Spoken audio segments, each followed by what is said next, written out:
Assalamualaikum warahmatullahi wabarakatuh. Kami dari kelompok 4 ingin memaparkan sebuah materi tentang ketauhidan Mu'tazilah. Materi ini kami susun untuk memenuhi tugas mata kuliah Tauhid yang diampuh oleh Bapak Munif Solihan MPA.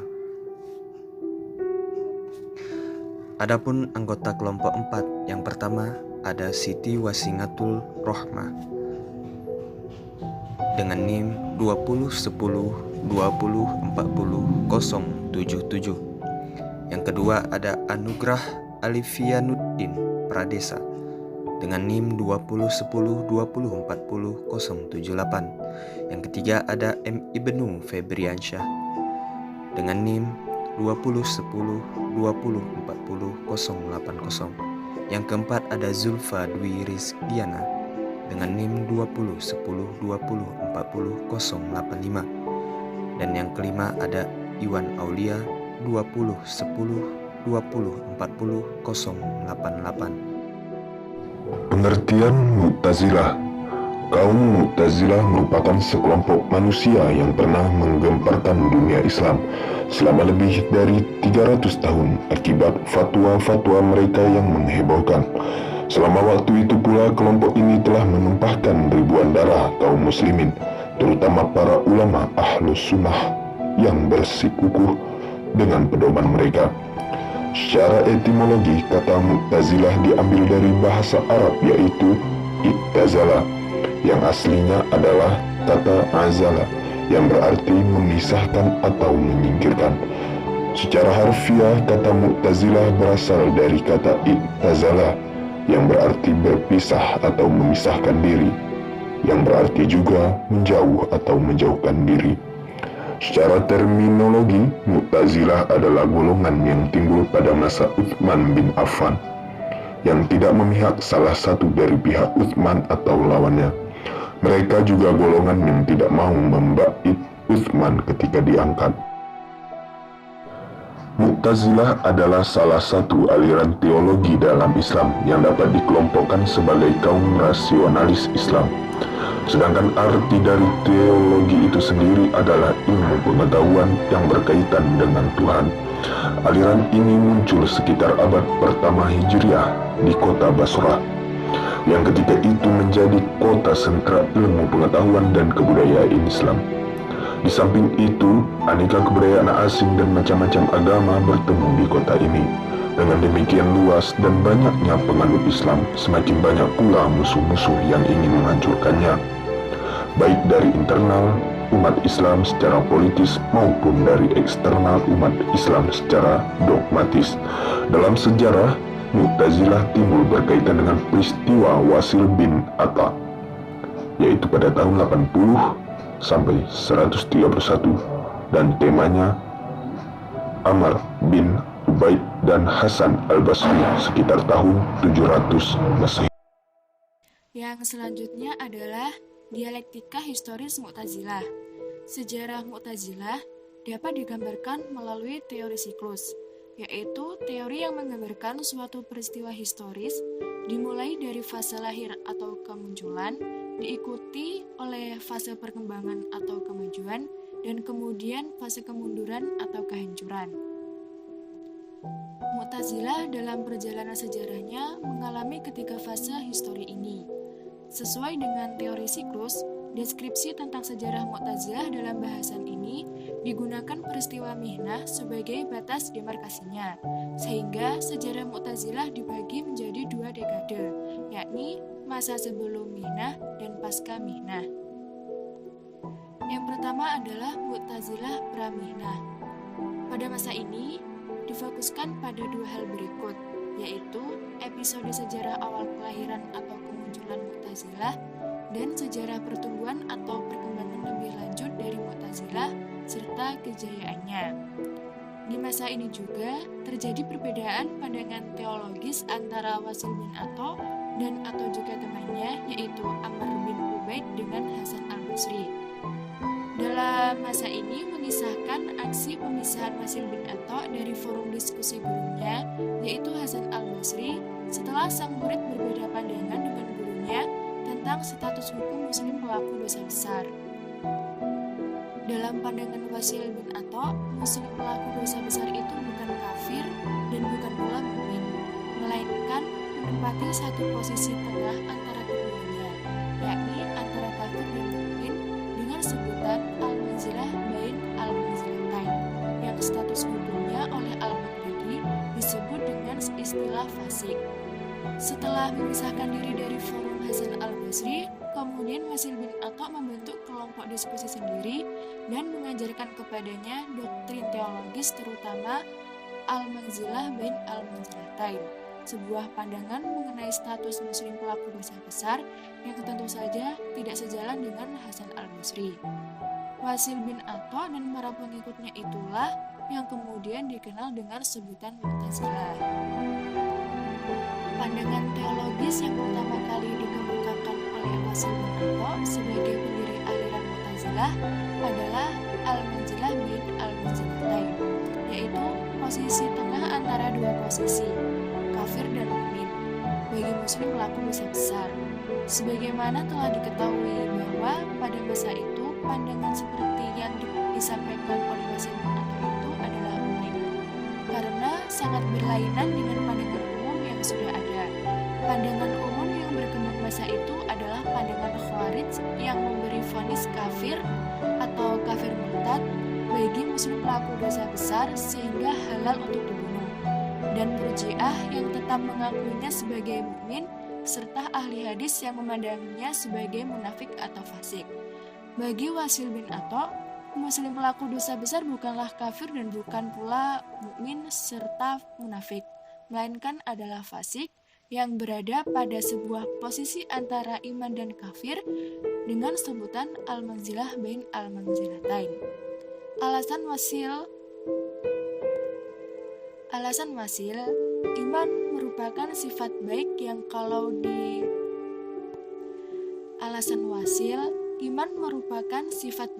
kalau terinternalisasi pada diri seseorang, maka subjek pelakunya diberi sebutan pujian, yakni mukmin. Tentu saja sebutan mukmin tidak layak bagi orang fasik karena dosa besarnya. Sebagaimana predikat kafir juga tidak pantas bagi si fasik karena meski dia berdosa tetap masih mengucapkan syahadat dan mempunyai amal kebaikan.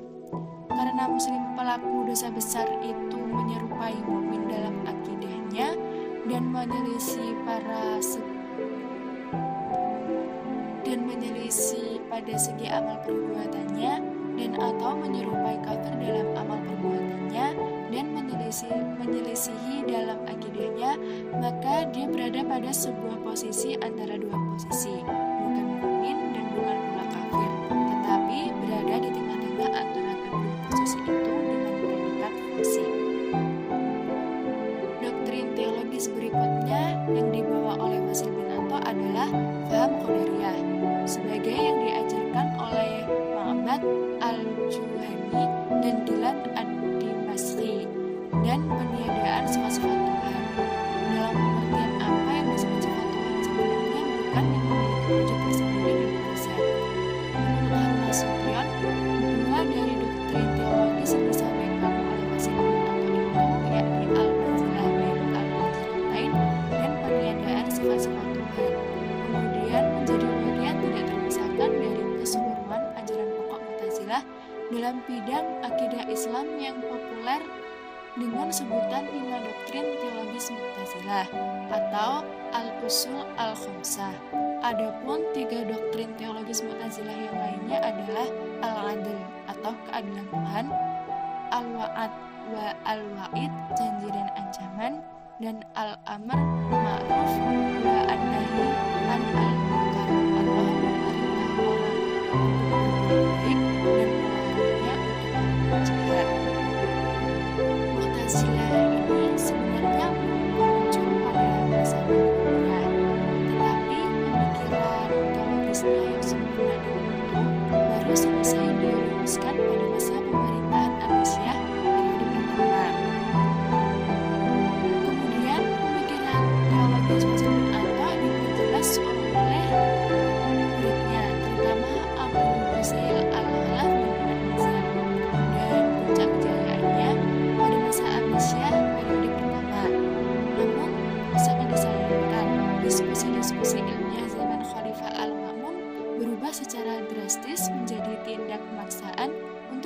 seperti doktrin Mu'tazilah tentang pemaklukan Al-Quran lewat kebijakan politik uji keyakinan yang dinamakan mihnah. Kemudian oleh Khalifah Al-Wasikh yang selain melanjutkan kebijakan mihnah atas kemaklukan Al-Quran dan bahkan menambahkan dengan keyakinan bahwa Tuhan tidak dapat dilihat di akhirat kelak, mengambil kebijakan baru yang lebih keras lagi dengan jalan membuang dan mengasingkan Ahmad bin Hanbal. Yang kemudian adalah Mu'tazilah pasca mihnah. Puncak kemunduran Mu'tazilah adalah ketika Khalifah Al-Mutawakkil menggantikan Al-Wasikh. Beliau membatalkan keputusan khalifah sebelumnya yaitu Al-Ma'mun, lalu diteruskan oleh Al-Mu'tasim dan Al-Wasikh yang menetapkan Mu'tazilah sebagai mazhab resmi negara. Tidak selang begitu lama, ketika Abbasiyah dikendalikan oleh dinasti Buwayhi, Mu'tazilah kembali mendapatkan angin segar untuk mengembangkan sayapnya. Zurqani Jahja menegaskan bahwa Mu'tazilah pernah mengalami dua masa gemilang, yakni pada masa Abbasiyah periode pertama, tepatnya pada masa Al-Ma'mun dan Al-Mu'tasim, serta Al-Wasikh dan pada masa dinasti Buwayhi. Dan pada akhirnya, Mu'tazilah mengalami kemunduran lagi seiring dengan berakhirnya pemerintahan Tughrilbek dan Al-Qurri, dan selanjutnya pengaruhnya digantikan oleh paham Asy'ariyah. Asal-usul nama Mu'tazilah. Pertama, sebutan Mu'tazilah yang diberikan kepada mereka ditengarai berasal dari kata i'tazala yang berarti mengasingkan atau memisahkan diri. Tindakan mengasingkan diri di sini bisa bermakna ganda. Yang pertama adalah memisahkan diri dalam artian dari forum atau majelis Hasan al-Basri, atau mengasingkan diri dari pandangan umum yang berkembang pada saat itu, yakni Khawarij yang menjustifikasi muslim pelaku dosa besar sebagai kafir, dan Murji'ah yang tetap mengapresiasi muslim pelaku dosa besar sebagai tetap menjadi orang mukmin. Yang kedua, sebutan Mu'tazilah bukan berasal dan diturunkan dari ucapan Hasan al-Basri, melainkan dari kata i'tazalah yang dipakai terhadap kelompok etnis politik dalam menyikapi perkelahian politik di kalangan Islam. Yang ketiga, kata Mu'tazilah mengandung konotasi negatif dengan arti tergelincir, dan karena ketergelinciran orang-orang Mu'tazilah dari jalan yang benar, maka kemudian mereka diberi sebutan Mu'tazilah, yakni golongan orang-orang yang tergelincir dari kebenaran. Yang keempat, orang-orang Mu'tazilah sendiri meskipun mereka menyebut dirinya dengan At-Tauhid Al-Adil, namun mereka tidak menolak sebutan Mu'tazilah itu dirinya. Bahkan dari ucapan-ucapan sejumlah pemuka Mu'tazilah dapat ditarik kesimpulan bahwa mereka sendirilah yang sebenarnya menetapkan nama itu. Dalam praktek teori yang pertama adalah yang paling dipegangi oleh banyak orang. Maka Mu'tazilah berarti adalah orang-orang yang mengasingkan diri, baik dalam artian memisahkan dari forum atau tempat Hasan al-Basri maupun dari pandangan umum. Dan yang sudah berkembang masa itu, Khawarij yang menjustifikasi kafir seorang muslim pendosa besar, Murji'ah yang tetap memandangnya min pelaku maksiat, sehingga pandangan seperti itu bisa dikatakan bersifat. Ajaran-ajaran pokok Mu'tazilah. Ada 5 doktrin teologis yang sangat fundamental dan mendasar bagi Mu'tazilah. Kelima buah doktrin teologis yang fundamental bagi Mu'tazilah itu telah terangkum dalam sebuah rumusan yang dikenal dengan istilah al-usul al-khamsah, yaitu pokok-pokok ajaran yang 5. 5 prinsip ajaran Mu'tazilah al-usul al-khamsah tersebut: yang pertama, al-tauhid atau keesaan Allah; yang kedua, al-adl atau keadilan; yang ketiga, al-wa'du wal wa'id atau janji dan ancaman; yang keempat, al-manzilatu bainal manzilataini, yaitu tempat di antara dua tempat; dan yang kelima adalah al-amru bil ma'rufi wan nahyu anil munkari, yaitu mengajak kepada kebaikan dan melarang pada kejahatan. Penjelasannya sebagai berikut. Yang pertama, at-tauhid atau keesaan Allah. Tauhid atau pengesaan Allah adalah ajaran Islam pertama dan utama. Sebenarnya tauhid ini bukan milik khusus golongan Mu'tazilah, tetapi karena mereka menafsirkannya sedemikian rupa dan mempertahankannya dengan sungguh-sungguh, maka mereka terkenal sebagai ahli tauhid. Imam Al-Asy'ari dalam kitabnya Maqalat Al-Islamiyin menyebutkan pengertian tauhid menurut Mu'tazilah sebagai berikut. Allah itu esa, tidak ada yang menyamainya, bukan jisim, bukan pribadi, bukan jauhar, bukan arad, tidak berlaku padanya, tiada tempat baginya, tiada bisa disifati dengan sifat-sifat yang ada pada makhluk yang menunjukkan ketidakazaliannya, tiada batas baginya, tiada melahirkan dan tiada dilahirkan, tidak dapat dilihat dengan mata kepala dan tidak bisa digambarkan dengan akal pikiran. Ia maha mengetahui, yang berkuasa dan yang hidup. Hanya ia sendiri yang qadim, tidak ada yang qadim selainnya, tiada pembantu baginya dalam menciptakan. Dan yang kedua adalah al-adil atau keadilan. Doktrin pokok kedua ini sangat berkaitan dengan at-tauhid. Kalau dengan doktrin at-tauhid, Mu'tazilah lebih bermaksud mensucikan diri Tuhan dari persamaan dengan diri makhluk, maka dengan ajaran al-adli ini dalam konteks subjek pelaku perbuatan, mereka berkeinginan kuat untuk mensucikan perbuatan Tuhan dari persamaan dengan perbuatan makhluk. Dengan perkataan lain, kalau at-tauhid menegaskan keunikan diri Tuhan, maka al-adil lebih dimaksudkan untuk menandakan keunikan perbuatan Tuhan. Menurut Mu'tazilah, hanya Tuhan semata yang berhak dikatakan sebagai maha adil. Tuhan dipandang adil apabila bertindak hanya yang baik dan terbaik, bukan yang tidak baik. Demikian pula, Tuhan itu adil apabila tidak melanggar janjinya. Prinsip keadilan Tuhan tersebut menuntut Mu'tazilah mengakui kebebasan manusia dalam berkehendak dan berbuat. Tuhan tidak menghendaki keburukan, tidak menciptakan perbuatan manusia. Manusia bisa mengerjakan perintah-perintahnya dan meninggalkan larangan-larangannya karena kudrat yang dijadikan Tuhan pada diri mereka. Ia juga tidak memerintah kecuali apa yang dikehendakinya. Ia hanya menguasai kebaikan-kebaikan yang diperintahkannya dan tidak tahu menahu atau bebas dari keburukan-keburukan yang dilarangnya. Dengan demikian, dapat dipahami tentang perintah-perintah Tuhan, janji dan ancaman, pengutusan Rasul dan sebagainya. Oleh sebab itu, manusia mempunyai kebebasan untuk berbuat apapun juga. Manusia adalah kholikul afmal dirinya sendiri.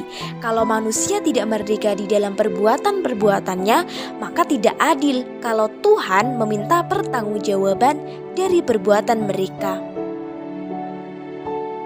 Al-wa'du wal-wa'id. Janji dan ancaman. Janji dan ancaman merupakan kelanjutan dari prinsip keadilan. Mereka yakin bahwa janji Tuhan akan memberikan pahala berupa surga dan ancaman akan menjatuhkan siksa yaitu neraka sebagai yang disebutkan di dalam Al-Quran. Pasti dilaksanakan karena Tuhan sendiri sudah menjanjikan hal yang demikian itu. Menurut Al-Qadli Abdul Jabbar, di kalangan Mu'tazilah telah ada kesepakatan bahwa ancaman siksa Al-Wa'ad dan janji pahala Al-Wa'id yang ditetapkan Allah adalah benar, tidak boleh diingkari dan dibohongi. Demikian juga Mu'tazilah sepakat bahwa orang muslim yang melakukan dosa besar al-murtakib al-kabair adalah masuk neraka dan mereka di neraka selama-lamanya, sama halnya dengan orang kafir meskipun kadar siksa yang diterimanya lebih ringan dibandingkan dengan siksa orang-orang kafir. Prinsip seperti ini jelas mengharuskan secara mutlak supaya orang-orang yang berbuat jahat diberikan hukuman dan orang yang berbuat baik diberi pahala, sebagaimana dijanjikan oleh Allah sendiri. Perbuatan dosa tidak akan diampuni tanpa bertaubat, sebagaimana pemberian pahala tidak diharamkan terhadap orang yang berbuat baik. Al-manzilatu baina manzilatain, tempat di antara dua tempat. Prinsip inilah yang mula-mula menimbulkan lahirnya Mu'tazilah, di mana Wasil bin Atha memisahkan dirinya dari Hasan al-Basri.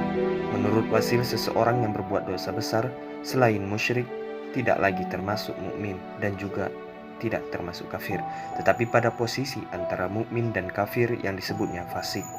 Perbuatan dosa atau maksiat menurut Mu'tazilah ada dua macam, yaitu maksiat yang kecil dan yang besar. Maksiat yang besar mereka bagi dua. Yang pertama, yang merusak dasar agama, yaitu syirik, dan yang melakukannya menjadi kafir. Yang kedua, yang tidak sampai merusak dasar agama dan orang yang melakukannya tidak lagi disebut mukmin, sebab ia sudah melanggar ajaran agama, tetapi bukan juga kafir, sebab masih juga mengucapkan syahadat. Karenanya ia menjadi fasik. Jadi orang fasik ialah yang berada di antara tidak kafir dan bukan mukmin. Ia akan dimasukkan di dalam neraka tetapi tidak sederajat dengan orang kafir. Sisanya lebih ringan daripada orang kafir. Yang demikian ini sesuai dengan prinsip keadilan. Al-amru bil ma'ruf wan nahyu anil munkar, mengajak kepada kebaikan dan melarang kejahatan. Doktrin kelima ini perintah melaksanakan kebaikan dan meninggalkan kemungkaran, bukan hanya kewajiban kaum Mu'tazilah semata, tetapi bagi seluruh kaum muslimin. Perbedaan yang terdapat antara golongan-golongan itu adalah tentang pelaksanaannya. Apakah perintah dan larangan cukup dijalankan dengan penjelasan dan seruan saja, ataukah perlu diwujudkan dengan paksaan dan kekerasan? Kaum Mu'tazilah terlebih dulu menempuh jalan seruan bersifat persuasif, dan kalau cara yang pertama ini ternyata tidak efektif, maka kemudian boleh ditempuh dengan cara berikutnya, yakni kekerasan. Ada beberapa syarat yang harus dipenuhi seseorang mukmin dalam beramar ma'ruf dan nahi munkar seperti yang dijelaskan oleh Abdul Al-Jabbar, yaitu yang pertama, mengetahui perbuatan yang disuruh itu memang ma'ruf dan yang dilarang itu memang munkar. Yang kedua, ada mengetahui bahwa kemungkaran telah nyata dilakukan orang. Yang ketiga, mengetahui bahwa perbuatan amar ma'ruf nahi munkar tidak akan membawa mudarat yang lebih besar. Yang keempat, mengetahui atau paling tidak menduga bahwa tindakannya tidak akan membahayakan dirinya dan harta. Tokoh-tokoh Mu'tazilah: Wasil bin Atha al-Ghazal 80-131 Hijriah. Wasil dilahirkan di Madinah dan kemudian menetap di Basrah. Ia merupakan tokoh pertama yang melahirkan aliran Mu'tazilah. Karenanya ia diberi gelar kehormatan dengan sebutan Syekh al-Mu'tazilah wa Qadimuha, yang berarti pemimpin sekaligus orang tertua dalam Mu'tazilah. Yang kedua, ada Abu Ali Muhammad bin Ali al-Jubba'i 135-267 Hijriah. Dilahirkan pada tahun 135 Hijriah dan wafat 267 Hijriah. Panggilan akrabnya ialah Al-Juba', dinisbahkan kepada daerah kelahirannya di Juba. Ia adalah ayah tiri dan juga guru dari pemuka Ahlus Sunnah wal Jamaah, Imam Abu Hasan al-Asy'ari. Kemudian ada Abdul Al-Huzal Al-Allaf dari tahun 135 sampai 226 Hijriah atau 753 sampai 840 Masehi. Abul Huzair lahir di kota Basrah 135 Hijriah. Ia menjadi pimpinan aliran Mu'tazilah Basrah. Ia mempelajari buku-buku Yunani dan banyak terpengaruh dengan buku-buku itu. Karena dialah aliran Mu'tazilah mengalami kepesatan.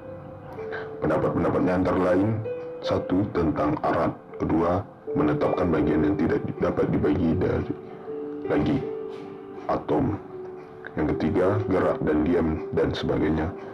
Kemudian ada Jarullah Abul Qasim Muhammad bin Umar dari tahun 467 Hijriah sampai 538 Hijriah atau setara dengan 1075 Masehi sampai 1144 Masehi.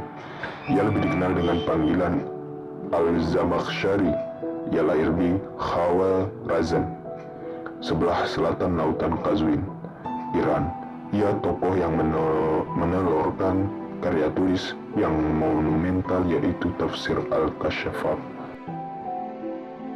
Kemudian ada Abul Hasan Abdul Jabbar Ibnu Ahmad Ibnu Abdullah Al-Hamzani Al-Asadi dari tahun 325 sampai 425 Hijriah. Ia lahir di Hamazan, Khurasan dan wafat di Teheran. Ia hidup pada masa kemunduran Mu'tazilah. Kendati demikian, ia tetap berusaha mengembangkan dan menghidupkan paham-paham Mu'tazilah melalui karya tulisnya yang sangat banyak.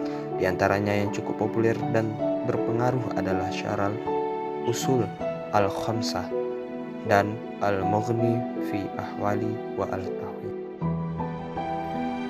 Demikian materi yang kami sampaikan. Semoga bermanfaat bagi kita semua. Wabillahi taufiq wal hidayah. Wassalamualaikum warahmatullahi wabarakatuh.